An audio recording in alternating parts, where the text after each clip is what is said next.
कृषि मैपर पर आप आईडी कैसे बनाएं और प्रदर्शन को कैसे अपलोड करें, इसकी सारी प्रक्रिया हम यहां पर आपको बताने वाले हैं। तो जब हम कृषि मैपर ऐप को ओपन करेंगे तो यहां आपको डिमॉन्स्ट्रेशन का ऑप्शन मिलेगा। यहां नीचे आप देखिए दूसरी लाइन में डिमॉन्स्ट्रेशन का ऑप्शन है, वहां पर क्लिक करेंगे। क्लिक करने के बाद हमें यहाँ पर 4-5 ऑप्शन प्राप्त होंगे। इन ऑप्शन में हमें कौन से ऑप्शन पर क्लिक करना है, आत्मा वाले ऑप्शन पर क्लिक करना है, क्योंकि हम आत्मा का फार्म स्कूल डिमॉन्स्ट्रेशन और सामान्य डिमॉन्स्ट्रेशन करवा रहे हैं। तो यहाँ पर हम आत्मा पर क्लिक करेंगे और सर्वेयर यूज़र आईडी के रूप में हम मोबाइल नंबर डालेंगे, जो कि मोबाइल नंबर द्वारा आपका आईडी और पासवर्ड बनाया गया है, जो कि विभाग से प्राप्त होगा। तो यहाँ पर हम वो यूज़र आईडी डालेंगे और उसका जो पासवर्ड मिला है वो यहाँ पर डालेंगे। यूज़र आईडी पासवर्ड डालने के बाद सर्वेयर लॉगिन कर लेना है। सर्वेयर लॉगिन जब हम करेंगे तब फिर जा कर के हमारा ये ऑप्शन खुल के आ जाएगा। यहाँ पे हमें डिमॉन्स्ट्रेशन CFLD तीनों दिखाई दे रहे हैं। डिमॉन्स्ट्रेशन का मतलब ये है कि जो 0.4 हेक्टेयर के प्रदर्शन है आत्मा में, उन्हें डिमॉन्स्ट्रेशन में करना है। और CFLD का मतलब है जो कि फ्रंट लाइन डिमॉन्स्ट्रेशन है, जो कि फार्म स्कूल है, फार्म स्कूल में FLD में करना है। तो यहाँ पर हमें 0.4 हेक्टेयर का करना है, तो हम पहले वाले डिमॉन्स्ट्रेशन में क्लिक करेंगे और क्रिएट न्यू डिमॉन्स्ट्रेशन करेंगे। क्रिएट न्यू डिमॉन्स्ट्रेशन करने पर एक नया पेज ओपन होके आ जाएगा।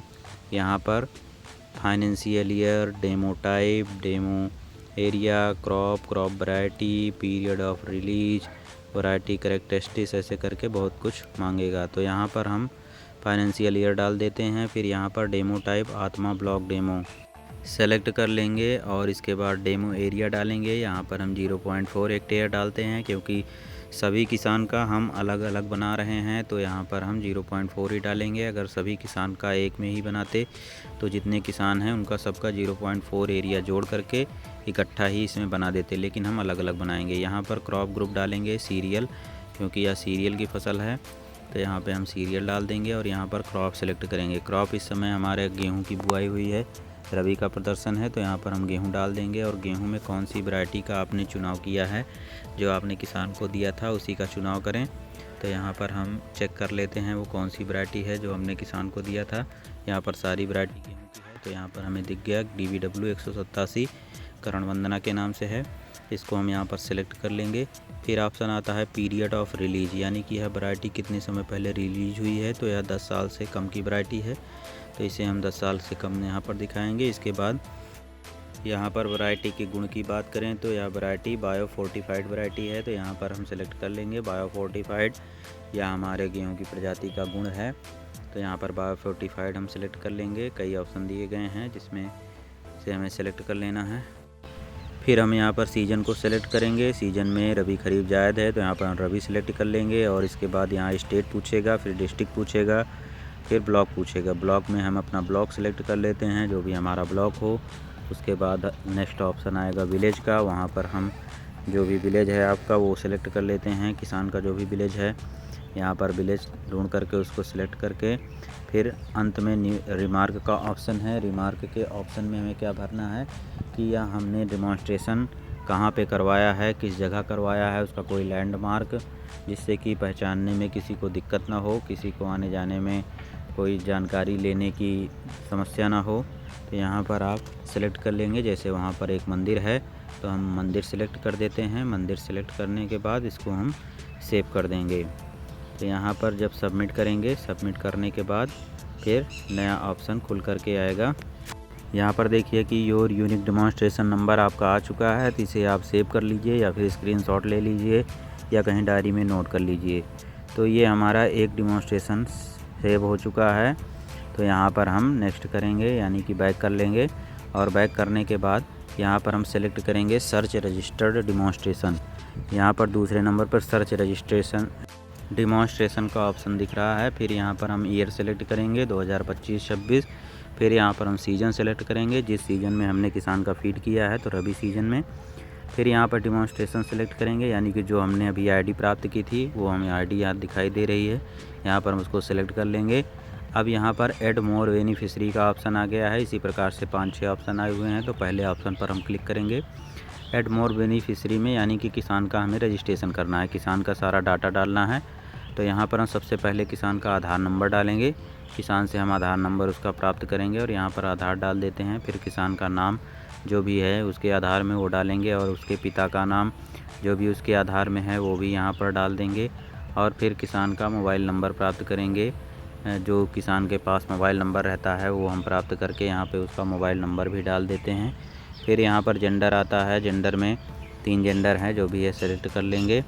फिर यहाँ पर कैटेगरी आती है, कैटेगरी कौन सी जाति का है किसान वो भी हम यहाँ पर सेलेक्ट कर लेंगे।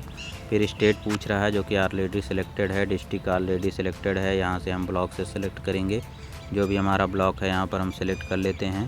तो यहाँ पर हमारा ब्लॉक सेलेक्ट हो गया। फिर यहाँ पर हम विलेज ढूंढते हैं, जो भी हमारा विलेज है जहाँ पे हमने डिमॉन्स्ट्रेशन करवाया है वो विलेज ढूंढ लेते हैं। फिर यहाँ पर इंटर खसरा नंबर आता है, तो यहाँ पर हम उस खेत का नंबर यहाँ पर डालेंगे, गाटा संख्या डालेंगे जिस गाटे पे हमने डिमॉन्स्ट्रेशन करवाया है। फिर यहाँ पर कितने एरिया में डिमॉन्स्ट्रेशन करवाया है, तो हमने बताया था कि 0.4 हेक्टेयर में कराएंगे। और नीचे एक ऑप्शन है इंश्योर्ड अंडर PMFBY, यानी कि प्रधानमंत्री फसल बीमा योजना में आप इंश्योर्ड हैं कि नहीं। तो यहाँ पर नो करके सबमिट कर देंगे। यहाँ पर हमें 3rd नंबर पर इनपुट सप्लाई पर क्लिक करना है। तो यहाँ पर आपका GPS ऑन करने के लिए कहेगा, तो यहाँ पे हम लोकेशन ऑन कर लेते हैं। फिर यहाँ पर इनपुट सप्लाई पर क्लिक करते हैं। तो यहाँ पर जो हमने किसान का डिटेल सेव किया था सब खुल करके यहाँ पे आ गया है, तो उसको सेलेक्ट कर लेंगे। फिर शोविंग डेट डालेंगे, यानी कि कब हमने बुआई की थी गेहूँ की। तो यहाँ पर नवंबर में 15 नवंबर के बाद बुआई होती है, तो यहाँ पर हम सेलेक्ट कर लेंगे कोई भी डेट। और इसके बाद फिर आगे इन अदर इनपुट रिसीव, यानी कि क्या क्या आपने रिसीव किया है। तो पहला सीड डिस्ट्रीब्यूशन, यानी कि हमने बीज को रिसीव किया है, तो बीज यहाँ पर कितना 40 kg यहाँ पर भर देंगे। और नेक्स्ट ऑप्शन आएगा INM और IPM, या दोनों भी हम सेलेक्ट कर लेंगे। इंटीग्रेटेड पेस्ट मैनेजमेंट सेलेक्ट करके सेव कर देंगे। फिर इसके बाद अब हम इंटीएट जियो प्लॉटिंग करेंगे। यहाँ पर हम जियो प्लॉट करेंगे, जो भी हमारा फील्ड एरिया है वहाँ पर हम जाकर प्लॉट पर नक्शा बनाएंगे। तो यहाँ पे हम खड़े हो जाएंगे और यहाँ पर खेत दिखने लगा है मैप में। फिर यहाँ पर हम एक नक्शा बनाएंगे उस खेत पर और यहाँ पर गो ऑप्शन पर क्लिक कर देंगे, तो यहाँ पर ये भी अपडेट हो जाएगा। तो यहाँ पे हमने नक्शा भी बना लिया है। अब इंटीएट क्रॉप स्टेज, जो कि लास्ट से पहला है, इंटीएट क्रॉप स्टेज पर यहाँ पर किसान का नाम सेलेक्ट करेंगे। किसान का नाम सेलेक्ट करने के बाद हमारी फसल की क्या स्थिति है उसको हम यहाँ पर सेलेक्ट करेंगे। तो मेच्योरिटी की स्थिति में हमारी फसल है, परिपक्व हो चुकी है, तो यहाँ पर हम सेलेक्ट कर लेंगे और यहाँ पर कैप्चर फ़ोटो करेंगे। तो यहाँ पर फ़ोटो भी कैप्चर हो गया, ओके कर लेंगे और फिर सबमिट बटन पर क्लिक कर देंगे। यहाँ पर थोड़ा समय लग रहा है। क्रॉप स्टेज अपडेट सक्सेसफुली हो चुका है। फिर हम यहाँ पर बैक कर लेंगे। अब बैक करने के बाद फिर से हमारा ये डाटा आ गया। अब यहाँ पर इंटीएट क्रॉप आउटकम है, यानी कि जो भी हमारा फसल उत्पादन आएगा वो यहाँ पर हमें भरना है। तो ये हम बाद में भर लेंगे और ये हमारा कंप्लीट हो चुका है सर्वे।